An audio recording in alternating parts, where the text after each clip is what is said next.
नमस्कार दोस्तों। देखिए, लाइब्रेरियन की आपकी जो एग्ज़ाम हुई थी उसमें 20 क्वेश्चन आपको साइकोलॉजी के पूछे गए थे और 80 जो क्वेश्चन है वो करंट अफेयर्स और राजस्थान जीके, ज्योग्राफी, इंडियन और वर्ल्ड के पूछे गए थे। वो 80 क्वेश्चन की जो आंसर की है वो आपको पहले ही प्रोवाइड करवाई जा चुकी है। अगर अभी तक आपने वो नहीं देखी है तो आप हमारे चैनल को विजिट करके वो देख सकते हैं। इस वीडियो में अपन जो साइकोलॉजी के 20 क्वेश्चन आपको पूछे गए थे उसकी आंसर की के बारे में बात करेंगे। तो देखिए, आपको पहला क्वेश्चन साइकोलॉजी का और पेपर का जो 81 नंबर का क्वेश्चन है वो पूछा गया था। निम्न में से कौन सा संवेग निवृत्ति मूल प्रवृत्ति से संबंधित है? निवृत्ति मूल प्रवृत्ति से। देखिए, इसमें आपका जो घृणा है ये क्या हो जाएगा? इसका करेक्ट आंसर हो जाएगा। कौन से अच्छे मानसिक स्वास्थ्य की विशेषता नहीं है? अच्छे मानसिक स्वास्थ्य की विशेषता नहीं है आपसे पूछा है।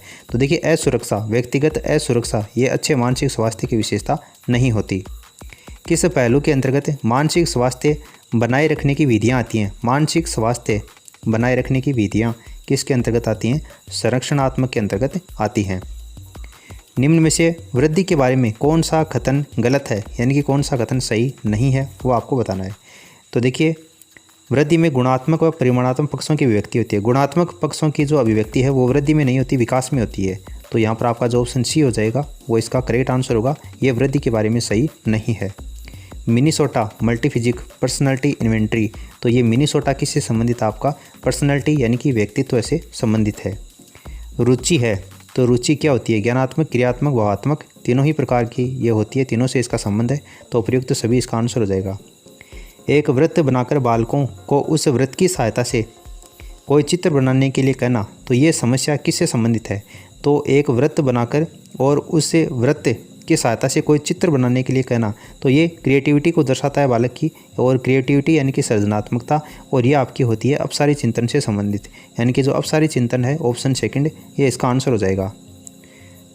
सृजनात्मकता के लिए मस्तिष्क उद्वेलन विधि, इसके आविष्कार कौन है? मस्तिष्क उद्वेलन विधि किसके द्वारा दी गई थी? तो ये आसबर्न के द्वारा दी गई थी। ऑप्शन डी इसका आंसर हो जाएगा।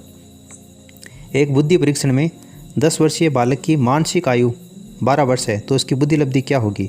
देखिए, IQ का जो फॉर्मूला होता है वो मानसिक आयु बटा वास्तविक आयु मल्टीप्लाई 100 होता है। तो 10 वर्षीय बालक है यानी कि उसकी वास्तविक आयु कितनी है? 10 है। उसकी मानसिक आयु आपको कितनी दे रखी है? 12 वर्ष दे रखी है। तो मानसिक आयु बटा वास्तविक आयु और मल्टीप्लाई 100। तो 1 0 से 1 0 कैंसिल हो गया और 12 को 10 से मल्टीप्लाई करोगे तो कितना आएगा?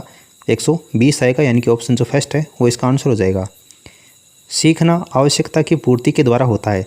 सीखना आवश्यकता की पूर्ति के द्वारा होता है, ये कथन है, ये किसके द्वारा दिया गया है? तो ये क्लार्क हल के द्वारा ये कथन दिया गया है। ऑप्शन जो फर्स्ट है वो इसका आंसर हो जाएगा।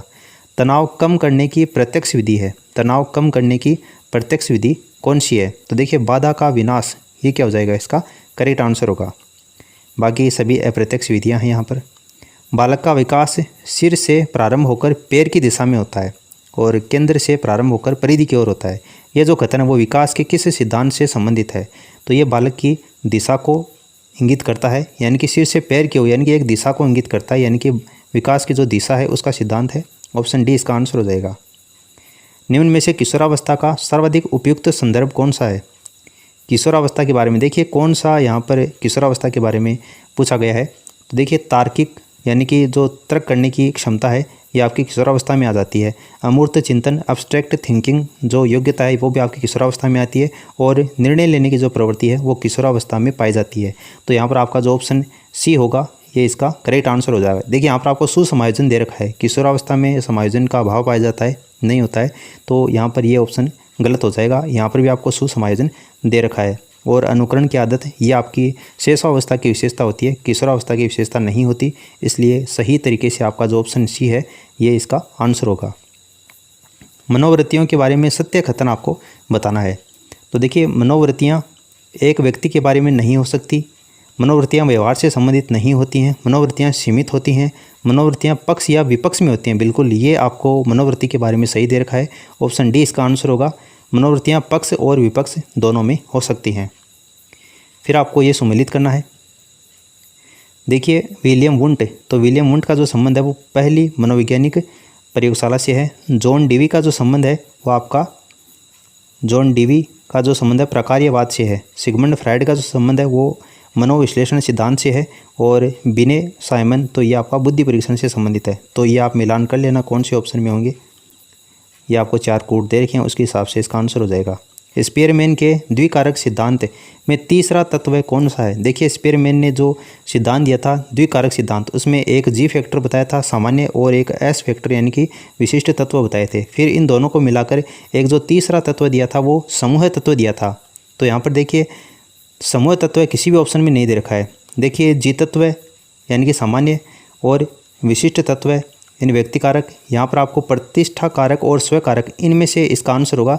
लेकिन सही तरीके से स्पीयरमैन ने एक समूह खंड बताया था, समूह तत्व बताया था, ये आपको किसी भी ऑप्शन में नहीं दे रखा है, ना ही आपको किसी गाइड में इसका आंसर मिलेगा। अब देखते हैं RSM SSB बोर्ड इसका आंसर क्या मानता है।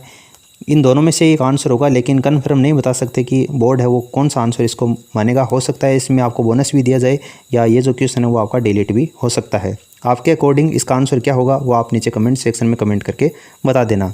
देखिए अभिप्रेरणा का प्रेरणा न्यूनक सिद्धांत द ड्राइव डिडक्शन थ्योरी किसके द्वारा दी गई है? तो देखिए क्लार्क हल के द्वारा दी गई है। किस प्रक्रिया के द्वारा विचार की हुई वस्तुओं को मन के समक्ष लाया जाता है? विचार की हुई वस्तुओं को मन के समक्ष लाने की जो प्रक्रिया है वो आपकी अवधान होती है। बालक के सामाजिक विकास में महत्वपूर्ण भूमिका निभाता है। बालक के सामाजिक विकास में महत्वपूर्ण भूमिका देखिए खेल की भी होती है, शिक्षक की भी होती है, वंशक्रम की भी होती है और अभिभावक यानी माता पिता की शिक्षा की भी होती है। लेकिन इनमें से भी अगर अपन को सबसे सही सुटेबल आपको चूज़ करना पड़े तो आपका जो ऑप्शन फर्स्ट होगा वो इसका करेक्ट आंसर होगा। सही तरीके से ऑप्शन फर्स्ट होगा। सुसमायोजित व्यक्ति का लक्षण क्या होता है? सुसमायोजित व्यक्ति का लक्षण क्या होता है? देखिए दुखी नहीं होता वो, ना ही असंतुष्ट होता है, शीघ्र क्रोध या क्रोधी प्रवृत्ति का भी नहीं होता। जो सुसमायोजित होगा वो व्यक्ति क्या होगा? संतुलित होगा, यानी अपने संवेगों को ऊपर वो अच्छी तरीके से नियंत्रण रख पाएगा, यानी कि संतुलित इसका करेक्ट आंसर होगा। तो ये साइकोलॉजी के 20 क्वेश्चन के बारे में अपन कंप्लीट बात कर चुके हैं। आपके 20 क्वेश्चन में से कितने क्वेश्चन सही हुए हैं वो आप नीचे कमेंट सेक्शन में कमेंट करके ज़रूर बताना और इस वीडियो को अपने दोस्तों के साथ में शेयर ज़रूर करना ताकि जिन्होंने भी लाइब्रेरियन की एग्ज़ाम दी है वो अपनी आंसर की को मिलान कर सकें। इस वीडियो में फ़िलहाल इतना ही। धन्यवाद।